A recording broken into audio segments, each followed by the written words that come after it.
खानदेश गोशाळा मैदान येथे श्रीराम कथा आयोजन निमित्त मंडप भूमिपूजन ध्वजारोहण कार्यक्रम संपन्न।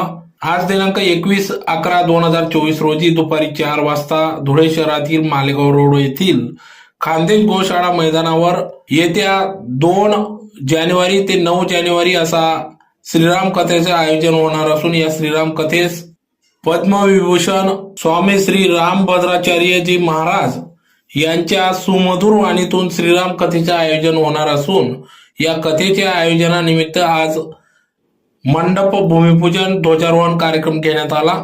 या कार्यक्रमाप्रसंगी या ठिकाणी उत्तराधिकारी श्री तुलसीपीठ चित्रकूट आचार्य श्री रामचंद्रदासजी महाराज व आनंदजीवन स्वामीनारायण मंदिर प्रमुख यांच्या उपस्थितीत ध्वजारोहण भूमिपूजन कार्यक्रम पार पडला।